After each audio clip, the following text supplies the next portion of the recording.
So, since we are under the auspices of the School of Business, I'm going to talk about commerce. And basically, the word commerce is very friendly because it means communion, interchange. Originally, the bartering of goods, but now it has a rather bad flavor because we speak of something being commercial. And I wonder why that does have what we call a pejorative flavor, something a little bit beneath a gentleman or lady to indulge in commerce. I remember this in England. In one's home, the gentlemen and ladies came in by the front door, but commercial people, that is to say tradesmen, always came in at the back.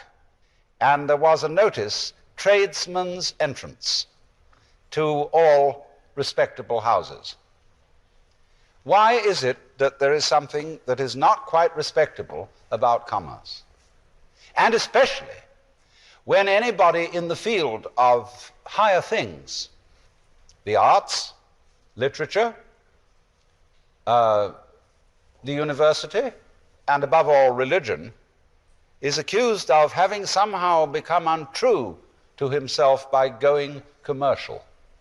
For example, if I were to conduct a television series under a sponsor, such as Coca-Cola, a lot of my interested students would think that I had gone commercial and was somehow corrupted. And we need to inquire as to why this is so. The root of the matter is, I think, that in the worst sense of the word, the commercial is an enterprise into which one goes for the sole purpose of making money. You, in a way, almost by definition, don't enjoy doing what you're doing. I always marveled at this when I was a small boy, that my father had to dress in peculiar clothes and don a derby hat and catch a train at 8:30 to go into the center of London, where he bored himself for long hours selling automobile tires for the Michelin company. I couldn't make out why he was doing this, because it seemed to me to be the most ridiculous thing to do, because I knew he didn't enjoy it. And then later on, he did something else of a rather similar kind. It was all bookwork, accounting, and adding up figures, which are arid abstractions, unless, of course, you happen to love figuring, as some people love playing poker or chess. And then I feel it's a legitimate game. If you really love playing the stock market, for its own sake, just because it's a marvelous intellectual exercise, but the idea of doing work simply to make money shows an extraordinary lack of realism. There are lots of people playing the stock market to make money, and they don't give a damn what the businesses they're investing in are actually doing. They may be destroying rivers, raping the countryside,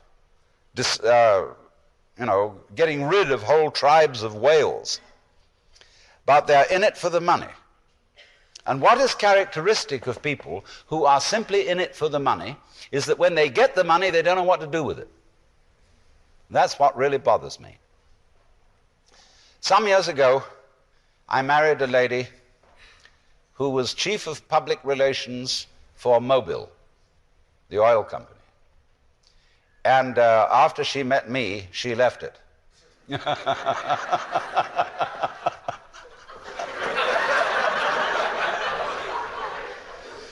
But she had good friends in the offices there, and one day she took me to meet some of them, and we all had lunch together in the director's dining room. Well, I had expected that the director's dining room of Mobil Oil would be a very superior affair. I expected to be served with the finest French wines, to have pâté de foie gras for hors d'oeuvre.